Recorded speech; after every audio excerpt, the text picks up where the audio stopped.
Big boss ಮನೆಯಿಂದ Dhanush out ಆಗಿದ್ದಾರೆ. ಇವತ್ತಿನ ಗ್ರ್ಯಾಂಡ್ ಫಿನಾಲಿಯಲ್ಲಿ ಆಗಿರುವಂತಹ ಫಸ್ಟ್ ಎಲಿಮಿನೇಷನ್. ದೊಡ್ಡ ಮನೆಯಿಂದ ಮೊದಲು ಹೊರ ಬಂದಿದ್ದಾರೆ ಧನುಷ್. ನೋಡಿ, 6 ಜನ ಇದ್ರು.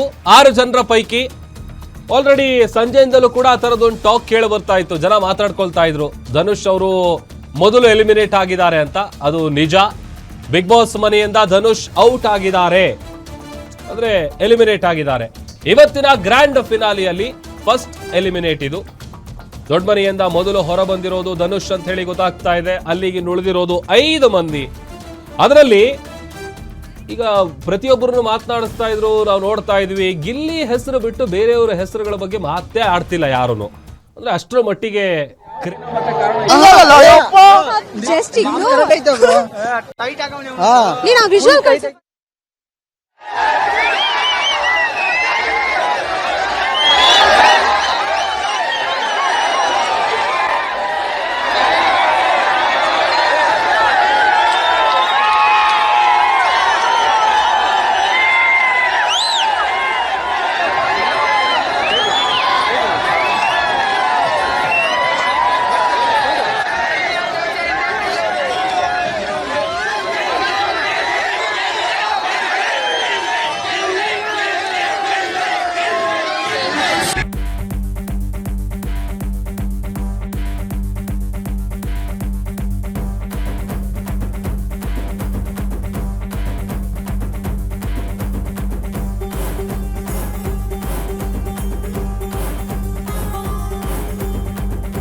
ನೋಡ್ತಾ ಇದೀವಿ ಸಿಕ್ಕಾಪಟ್ಟೆ ಕ್ರೇಜ್ ಹೆಂಗಿದೆ ಅಂತ ಹೇಳಿ ಎಲ್ಲರೂ.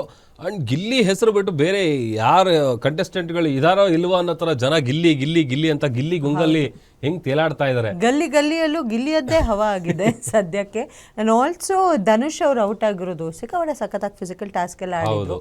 So it clearly shows that physical task ಆಡೋದು ಒಂದೇ ಬಿಗ್ ಬಾಸ್ಗೆ ಬೇಕಾಗಿರುವಂಥ ಕ್ವಾಲಿಫಿಕೇಶನ್ ಅಲ್ಲ. So Bigg Boss is completely ಒಂಥರ ಮೈಂಡ್ ಗೇಮು. ಜನರ ಮನ್ಸನ್ನು ಹೇಗಿರ್ತಾರೆ ಆ್ಯಂಡ್ ಯಾವ್ಯಾವ ಸಿಚುವೇಶನಲ್ಲಿ ಯಾವ್ಯಾವ ರೀತಿ ರಿಯಾಕ್ಟ್ ಮಾಡ್ತಾರೆ place a major role. And Gilli ಕೂಡ ಒಂದು ಸ್ವಲ್ಪ recently I think 2 to 3 days 1 week ಇಂದ ಚೂರು ಡಲ್ ಅಂತಾನೆ ಅನ್ನಿಸ್ತಾ ಇದ್ರು, ಸುಮ್ಮನೆ ಇದ್ರು ಅನ್ನಂಗೆ. ಮೋಸ್ಟ್ಲಿ ಫಿನಾಲೆ ಬಂದ್ಬಿಡ್ತಲ್ಲ ಅಂತಾನೇನೋ, ವಾಪಸ್ ಹೋಗ್ಬೇಕಾದ್ರೆ ವಾಪಸ್ ಮನೆಗೆ ಅಂತ. ಅಂಡ್ ನನಗೆ ಈಗ ಎಲ್ಲರೂ ಹೇಳ್ತಿರೋದು ಗಿಲ್ಲಿ ಗಿಲ್ಲಿ ಅಲ್ವಾ. ಓಕೆ, ಒಂದ್ ಪಕ್ಷ ಗಿಲ್ಲಿ ಗೆದ್ರು ಅಂತ ಇಟ್ಕೊಳ್ಳೋಣ. ಆ ಸೆಕೆಂಡ್ ಪ್ಲೇಸ್ ಅಲ್ಲಿ ಯಾರು ಬರ್ತಾರೆ ಅಂತ, ಯಾಕಂದ್ರೆ ಅಶ್ವಿನಿ ಗೌಡ ಅವ್ರು ಬರ್ತಾರೆ ಅಂತ ಒಂದು ಟಾಕು. ಬಟ್ ಎಲ್ಲೋ ಒಂದ್ ಕಡೆ ಸೆಕೆಂಡ್ ಪ್ಲೇಸ್ ಬರಲ್ಲ, ಸೆಕೆಂಡ್ ಪ್ಲೇಸ್ ರಕ್ಷಿತ್ ಅವ್ರು ಬರ್ತಾರೆ ಅಂತ. ನಿಮ್ ಪ್ರಕಾರ ಯಾರು ಬರ್ಬೋದು? ರಘು ಇದ್ದಾರಲ್ಲ, ಅದಕ್ಕೆ ಯಾರು ಆಗ್ಬೋದು ರನ್ನರ್ ಅಪ್? ರನ್ನರ್ ಅಪ್ ನನ್ನ ಪ್ರಕಾರ ಆಟಗಳನ್ನ ನೋಡೋದ್ರಲ್ಲಿ ಬಿಕಾಸ್ ರಕ್ಷಿತಾ ಅಂತ ಅನ್ಸುತ್ತೆ.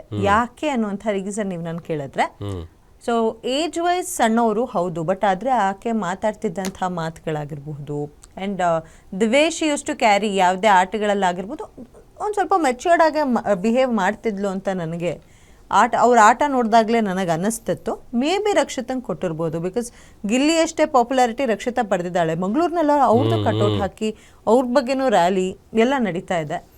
ಅವ್ರದೆಲ್ಲ ಯೂಟ್ಯೂಬ್ ವ್ಲಾಗ್ಸ್ಗಳಲ್ಲಿ ಎಂತ ಗೊತ್ತುಂಟಾ, ರಸಗುಲ್ಲ ಅದೆಲ್ಲ. ಆಮೇಲೆ ಸೋಷಿಯಲ್ ಮೀಡಿಯಾದಲ್ಲಂತೂ ಸಿಕ್ಕಾಪಟ್ಟೆ ಒಂದು ಟ್ರೆಂಡ್. ಐ ಥಿಂಕ್ ಇಷ್ಟು 11 ಸೀಸನ್ಗಳಲ್ಲಿ ಓಕೆ, ಯಾವುದಾದ್ರೂ ಸುದೀಪ್ ಅವರು ವಾರದ ಕತೆ ಕಿಚ್ಚನ ಜೊತೆ ಆ ಎಪಿಸೋಡಲ್ಲಿ ಏನಾದರೂ ಮಾತಾಡಿರೋದು ಆ ಥರದ್ದೆಲ್ಲ ಹಾಕ್ತಾ ಇದ್ದಿದ್ದು, ಮೀಮ್ಸ್ ಮಾಡ್ತಾ ಇದ್ದು ನೋಡ್ತಿದ್ದೀವಿ. ಬಟ್ ಸೀಸನ್ 12 ಇದೆಯಲ್ಲ, ಡೇ 1 ಇವತ್ತುವರೆಗೂ ಎಷ್ಟು ಕಂಟೆಂಟ್ಗಳು ಹಾಕ್ತಾ ಇದ್ದಾರೆ. ಅದು ಅದರಲ್ಲಿ ಬೇರೆ ಬಂದ್ಬಿಟ್ಟು ಈಗ ಫುಲ್ ಅವ್ರ ಸಾಂಗ್ಸ್ ಅಂತೆ, ಅವ್ರ ಬಗ್ಗೆ ಹಾಡುಗಳು, ಅವ್ರ ಕಾಮಿಡಿ ಡೈಲಾಗ್ಗಳು, ಪಂಚಿಂಗ್ ಡೈಲಾಗ್ಗಳು, ಇದೆಲ್ಲ ಸಿಕ್ಕಾಪಟ್ಟೆ ಟ್ರೆಂಡ್ ಆಗ್ತಾ ಇದೆ.